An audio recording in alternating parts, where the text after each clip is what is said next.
you now hear people's mindset about marriage. It now reminds me that even though I thought I've done a lot, that we still have a lot of work to do with the way people are thinking about marriage. All right?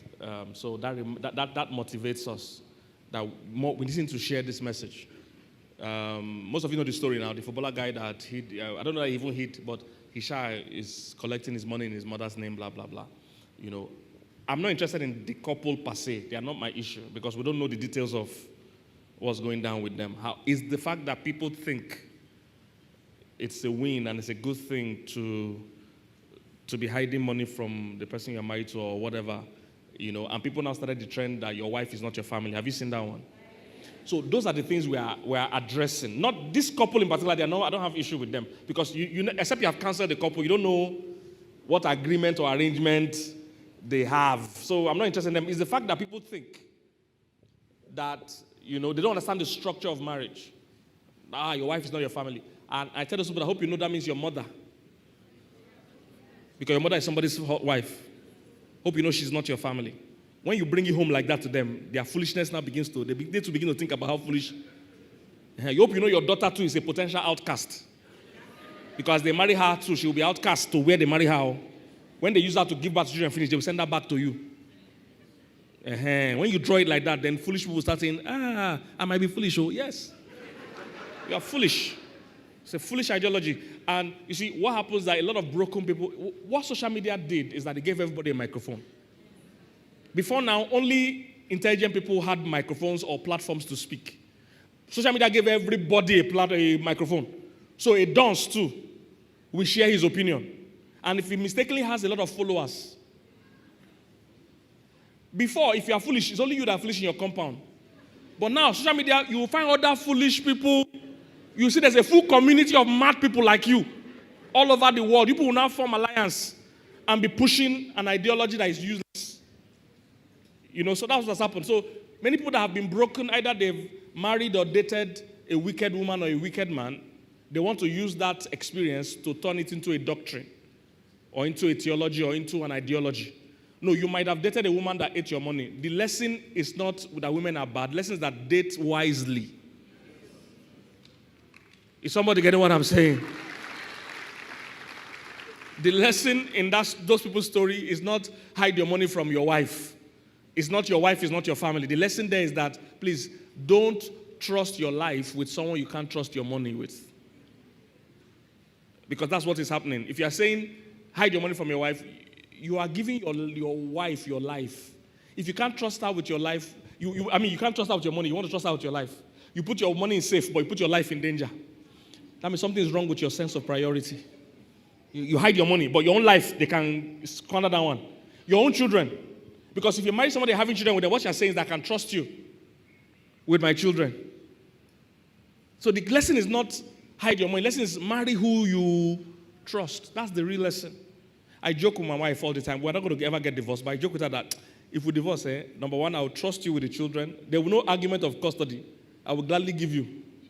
Because if they are with me, they don't go finish school. Nobody go do homework. I'll say, my brother, keep the two.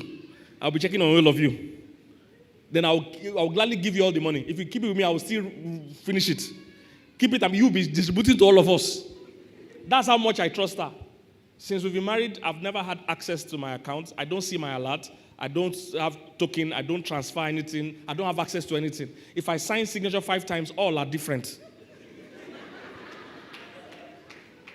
So I've forever trusted her. So the issue is not hiding money. It's the person you married is the issue. If you marry who you don't trust, then you have to start devising ways to hide or not hide. The lesson is not hiding skills. The lesson is marrying skills.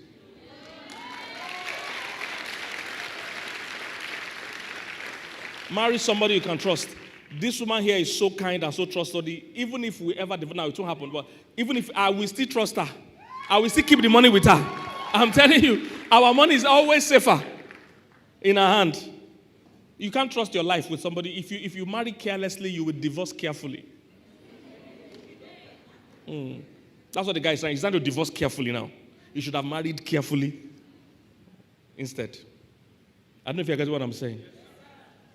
I watch a lot of American crime channels. It's one of my favorite things to watch. all these real crimes that they bring police now investigate the case. I like to know how police cracks cases. So the most common thing that happens when a spouse dies, a married person dies, as you are crying, hey, my husband is dead or my wife is dead, hey, police saying, hey, yeah, sorry, oh, do. As they're asking you, as they're telling you sorry, they don't ask you, where were you at 2 p.m.? Because you are the number one suspect. Your husband just died, Brother Bernard, he don't die, this. As you are crying like that, and police is sympathizing, say, hey, sorry, hey, right there, they will still ask you, where were you by 2 p.m. when the murder was committed? Because you're the number one suspect. Because the first person that can kill you the most is your spouse. They see you in your weakest moments. When you are naked, they can see you. When you are sleeping, they can see you. When you are hungry, they see you. They can kill you. They can poison you. They can poison you. They can stab you at night. So you can trust your life to this person, but you put your money in a safe. Your sense of priority is very warped. Very warped. You can throw your children to this person, but you can hide your money. In your mind, your money is more precious than your children. You are very warped in your thinking. Are you here, somebody? So I have no issue with the particular couple. It's the ideology of many people I'm seeing that I'm worried about. Not this couple. I don't know what happened in their story. Are you here, somebody? And they began to try to affect the real structure of marriage. That's why we tell you as believers, please marry another believer. So that we have parameters for our discussion. If the person you marry is not a believer, we have no parameters. Marriage is not your opinion, my opinion. It's not how you want to do it. You hope you know there are couples that if they want to have sex, the man has to write application 1 month ahead. I hope you know this. I'm a counselor for close to 30 years, so I'm not telling you random things. There are couples that if the husband wants to have sex, he has to write application down. That please, May 3rd, he go hungry me. Because their marriage is a no-sex zone. He has to beg. And even when the May 3rd reach, come and do, hurry up. She's not even going to participate. She's pitying you. You see, because when marriage is at that level, is anything I like, anything you, we run it by our own decision. But when it's godly, there are parameters. There are things you can do and cannot do. But if you marry somebody that's not a believer, in some countries, they have 2 years trial marriage now. 2 years trial, like house rent. If you know work, close, let's go and try another person. You see, all these things are not the design. Once you leave it to human beings to design what they want, they will start anything. There's parameters. Therefore, Genesis 2, the first marriage, therefore shall a man leave his father and his mother and do what? Cleave to his wife, and the two of them shall become what?